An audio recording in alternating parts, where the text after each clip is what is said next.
கடந்த 24 மணி நேரங்களில் குவைத்திலிருந்து கிடைக்கப்பெற்ற செய்திகளோடு உங்களை சந்திக்கின்றோம். முதலில் வெளிநாடு வாழ் தமிழர் நல அறக்கட்டளை நிலைச்சங்கம் குவைத் மண்டலத்தின் தமிழ்நாடு அரசின் அட்டைகள் பெற பதிவு செய்திட வாரீர். இன்று குவைத் சிட்டியில் மாலை 5 மணி தொடக்கம் இரவு 9:30 மணி வரை இடம்பெற இருக்கிறது. தமிழ்நாடு அரசின் இலவச அடையாள அட்டைகள் பதிவு செய்திடும் பணிகளை வெளிநாடு வாழ் தமிழர் நல அறக்கட்டளை நிலைச்சங்கம் ஒவ்வொரு வெள்ளிக்கிழமையும் இந்த பணிகளை மேற்கொண்டு வருகின்றார்கள். குவைத் சிட்டி பொலிவுட் உணவகத்தில் இவை நடைபெற்றுக் கொண்டிருக்கின்றன. வாய்ப்புள்ள உறவுகள் கலந்து கொண்டு பதிவு செய்து கொள்ளலாம். எவ்வித கட்டணமும் கிடையாது. 8ஆம் மாதம் 15ஆம் தேதிக்கு பிறகு கட்டணங்கள் வசூலிக்கப்படும் என்பதை நினைவிட்டுக் கொள்ள விரும்புகின்றோம். என்றும் தமிழர்கள் நலனில் வெளிநாடு வாழ் தமிழர் நல அறக்கட்டளை நிலைச்சங்கம் குவைத் மண்டலத்தினர். மேலும் விவரங்கள் தொடர்புகளுக்கு 55 90 24 04 என்ற இலக்கங்களுடன் அழைத்து மேலும் விவரங்களை பெற்றுக்கொள்ளுங்கள். இந்த வெள்ளிக்கிழமை தவறவிட்டவர்கள் வருகின்ற வெள்ளிக்கிழமைக்கு ஏற்றவாறு உங்களை தயார்படுத்தி கொண்டு பதிவுகளை மேற்கொள்ளுங்கள். இதனால் நிறைய நன்மைகள் இருக்கின்றது என்பதை சொல்லிக்கொள்ள விரும்புகின்றோம். பண மோசடி வழக்கொன்றில் மோசடி செய்பவரை நீதிமன்றம் இன்றைய தினம் விடுவித்திருக்கின்றது. சமூக பாதுகாப்புக்கான பொது நிறுவனத்தின் விண்ணப்பத்தை அணுகி குவைத் பெண் ஒருவரிடமிருந்து 12,000 தினார் கையகப்படுத்தியதாக கூறப்படும் மின்னணு மோசடி செய்பவர் என்று அழைக்கப்படும் தனிநபரை குற்றவியல் நீதிமன்றம் விடுவித்திருக்கிறது. ஒரு போலி திட்டத்தினால் இல்லாத லாபத்தை ஏமாற்றியதாகவும் அவள் தன் சம்பளத்தை அவனுக்கு மாற்ற வேண்டும் என்றும் வழக்கு கோப்புகளின் அடிப்படையில் பாதிக்கப்பட்ட பெண் ஒரு முதலீட்டு நிறுவனத்தின் விளம்பரத்துக்காக பதிவு செய்திருந்தார். தனக்கு தெரியாத ஒரு நபரினால் தொடர்பு கொள்ளப்பட்டதாகவும் அந்த செய்தியை பதிவிறக்குமாறும் கூறப்பட்டதாக பொது வழக்கறிஞரிடம் தெரிவித்திருந்தார். அதை பதிவிறக்கிய பிறகு அந்த நபர் அதை சமூக பாதுகாப்பு திட்டத்தில் உறுதிப்படுத்தும்படி கேட்டுள்ளார். அந்த நபர் சமூக பாதுகாப்பு விண்ணப்பத்தில் உள்நுழைந்து தனது சம்பளம் ஊதியங்களை திருடிய பிறகு வங்கியில் இருக்கும் அவரது வங்கி கணக்கிலிருந்து 12,000 தினார் கழிக்கப்பட்டதாகவும் வங்கியிலிருந்து ஒரு செய்தி வந்ததாகவும் சொல்லியிருக்கிறார். இதன் மூலம் அந்த நபர் பணத்தை திருட எண்ணியது உறுதியானது. சந்தேக நபர் மீது வங்கி ஆவணம் ஒன்றை போலியாக தயாரித்ததாகவும் உண்மையான முன்வைத்ததாகவும் அரசு தரப்பு வழக்கு தொடுத்திருந்தனர். பாதிக்கப்பட்டவரின் வங்கி கணக்கை அணுகுவதற்கு சந்தேக நபர் ஒரு லத்திரனியல் செயலியை பயன்படுத்தியதாகவும் அவரது அனுமதியின்றி மற்றும் ஒரு கணக்குக்கு 12,000 தினத்தை மாற்றியதாகவும் வழக்கு தொடரப்பட்டிருந்தது. ஆதாரம் இல்லையெனில் நிரூபிக்கும் நோக்கத்துடன் தயாரிக்கப்பட்ட ஆவணத்துக்கு முரணானது என்றும் எலக்ட்ரானிக் அப்ளிகேஷன் நிறுவ வேண்டியதன் அவசியத்தையும் பாதிக்கப்பெண் நம்ப வைத்துள்ளார். இதனால் அவர் வேலை செய்யும் நிறுவனத்தில் தனது பணத்தையும் முதலீடு செய்துள்ளார். இவர் மோசடியாக தகவல் வலைப்பின்னல் தகவல் தொழில்நுட்ப முறையை பயன்படுத்தி தொகையை பாதிக்கப்பட்டவரின் கணக்கிலிருந்து மற்றொரு குடிமகனின் வங்கி கணக்குக்கு மாற்றியிருக்கிறார். மத்திய வங்கியில் முகவர் பதவியை வகிக்கின்றார் என்றும் நம்பச் செய்த பின்னர் அவர் செலுத்த வேண்டிய அபராத தொகையை செலுத்த வேண்டும் என்ற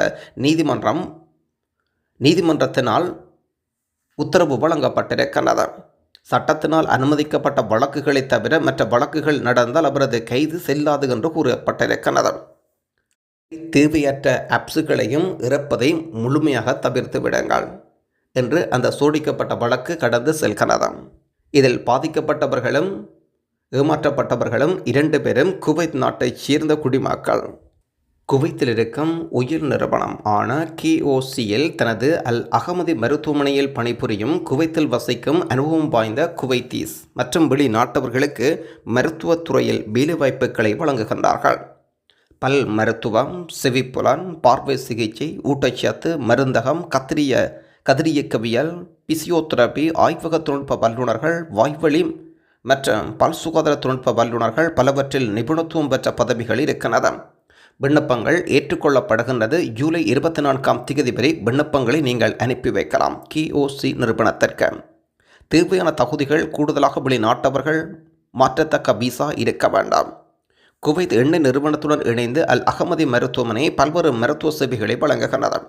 விபத்துக்கள், அவசர நிலைகளுக்கான சிகிச்சைகள், உள் மருத்துவம், பொது பயிற்சி, பொது அறுவை சிகிச்சை, எலும்பியல், தோல் மருத்துவம், மகப்பேறு, மகளிர் மருத்துவம், குழந்தை மருத்துவம், கண் மருத்துவம், காது, மூக்கு, தொண்டை பராமரிப்பு, பல் மருத்துவம், தடுப்பு மருந்து சேவைகள், கதிரியக்கவியல், மயக்க மருந்து, பிசியோதெரபி என்று தொடர்ந்து செல்கிறது. ஆகவே தேவையுடைய உறவுகளை பயன்படுத்தி கொள்ளுங்கள். நிறைய வேலைவாய்ப்புகள் இருக்கிறது KOC கம்பெனியில். குவைத்தின் சில பகுதிகளில் வெப்பநிலை 50 டிகிரி செல்சியஸை தாண்டும் என்று கணிக்கப்பட்டிருக்கின்றது. வானிலை மையம் இதுவரையான விசேட ஊடக அறிக்கை ஒன்றை வழங்கியிருக்கின்றார்கள். வெப்பக்காற்று வீசும் என்று அவர்கள் சொல்லியிருக்கின்றார்கள். ஆகவே அதற்கு ஏற்ற வகையில் உங்களை தயார்படுத்திக் கொள்ளுமாறு அன்புடன் வேண்டி நிற்கின்றோம். குவைத்தில் வெளி வேலைகள் செய்யும் நபர்கள், குறிப்பாக நீங்கள் நிறைய சம்பவங்களை நேரடியாக பார்த்திருப்பீர்கள். வீடுகளில் பணிபுரிவர்கள் செய்திகள் ஊடகம் வாயிலாக நீங்கள் பார்த்து கொண்டிருப்பீர்கள் என்று நான் நினைக்கின்றோம். வெளியில் செல்பவர்களுக்கு நிறைய சோதனைகள் இருக்கின்றது. தற்சமயம் நாடு பூராகவும் சட்டவிரோதமாக இருப்பவர்களை விசேட கண்காணிப்பின் அடிப்படையில் கைதுகள் தொடர்ந்த வண்ணமே இருக்கின்றது. வெளியில் பயங்கர கெடுபிடிகளாகவே காணப்படுகின்றது. ஆகவே வெளியில் செல்வோர் உங்களை உறுதிப்படுத்தும் ஆவணங்களை கையோடு எடுத்துச் செல்லுங்கள். இல்லையென்றால் நீங்களும் கை செய்யப்பட்டு சிறையில் தான் இருப்பீர்கள். உங்களை உறுதிப்படுத்தும் ஆவணம் பெறும் வரை சிறையில் இருக்க வேண்டிய துப்பாக்கி நிலைமைகள் ஏற்படும். ஒருவேளை உங்கள் ஸ்பான்சரை உங்களை எடுக்கவில்லை என்றால் நீண்ட நாட்களாக சிறையில் இருக்க வேண்டிய நிலைமைகள் ஏற்படும். ஆகவே வெளியில் செல்லும் உறவுகள், வெளி வேலை செய்பவர்கள் உங்களை உறுதிப்படுத்தக்கூடிய ஆவணங்களை கையோடு எடுத்துச் செல்லுங்கள். ஏனென்றால் நிறைய சோதனைகள் நடைபெற்று கொண்டிருக்கின்றது. அதை தவிர்ப்பதற்காக உங்களை நீங்களே தயார்படுத்திக் கொள்ளுங்கள். அடுக்குமாடி கட்டடங்களில் நடைபாதைகளும் படிக்கட்டுகளிலும் பொருட்கள் வைப்பதற்கு 500 தினார் அபராதம் என்று விதிக்கப்படும் என்ற கூற்றை குவைத் நகராட்சி துறையினர் இன்று மறுத்துள்ளனர். இது வதந்தியான செய்தி என்றும் உண்மையான செய்தி இல்லை என்றும் அடிக்கோடிட்டு காட்டப்பட்டிருக்கின்றது. ஏற்கனவே அரப் நாளிதழ் இந்த செய்தியை வெளியிட்டிருந்தார்கள். இன்றைய தினம் குவைத் நகராட்சியினர் அந்த செய்தியை மறுத்திருக்கின்றார்கள். குவைத்தினுடைய தீயணைப்பு படை அனைத்து கவர்னேட்டுகளிலும் பாதுகாப்பு மற்றும் தீத்தடுப்பு பூர்த்தி செய்ய தவறியதற்காக 60 கடைகள் நிறுவனங்களை நிர்வாக ரீதியாக முடக்கியுள்ளனர். மங்காப்பில் நடந்த தீ விபத்தை தொடர்ந்து அனைத்து குடோன்கள், ஆய்வு கிடங்குகள், அதாவது ஸ்டோர் பதுக்கி வைக்கும் இடங்கள் அனைத்தும் மிக தீவிர பரிசோதனைகள் இடம்பெற்று கொண்டிருக்கின்ற விடயங்கள் குறிப்பிடத்தக்கது. 4வது ரிங் ரோடு மேம்பாடு திட்டம் இறுதிக்கட்டத்தில் இருக்கின்றது. 4வது சுற்றுச்சாலை மேம்பாட்டு திட்டத்தின் இறுதி வடிவமைப்பை செய்யும் பணியில் சாலைகள் மற்றும் நிலப்போக்குவரத்துக்கான பொது ஆணையகம் செயல்பட்டு கொண்டிருக்கின்றது. இந்த 4வது சுற்றுச்சாலை மேம்பாட்டின் மூலம் மக்கள் தொகை பெருக்கத்துக்கு ஏற்ப சாலையின் செயல்திறனை மேம்படுத்தவும் சாலையில் ஏற்படும் போக்குவரத்து நெரிசலுக்கு தீர்வு காணவும் ஆணையகம் நோக்கமாக கொண்டிருந்தனர்.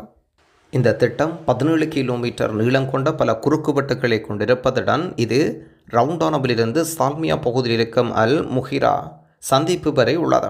இந்த சாலையில் ஒவ்வொரு திசையிலும் 3 வழி பாதைகள் இருக்கும். மேலும் 20 பாலங்கள் இருக்கும். இதில் 15 பாலங்கள் மற்றும் புதிய 5 பாலங்கள், பாதசாரி பாலங்கள் கூடுதலாக இருக்கும். சாலையின் இருபுறமும் பல குடியிருப்பு பகுதிகளை இணைக்கும். சாலையின் இருப்பிடத்தின் முக்கியத்துவத்தின் காரணமாக சாலைகள் போக்குவரத்து ஆணையம் அதிக முன்னுரிமை அளிக்கும் என்றும் மிக உட்கட்டமைப்பு திட்டங்களில் இது ஒன்றாகும் என்றும் சொல்லப்பட்டிருக்கிறது. இது 4வது ரிங் ரோட் டெவலப்மெண்ட் ப்ராஜெக்ட் தொடர்பான விசேட செய்தி ஒன்றாகும். நன்றி.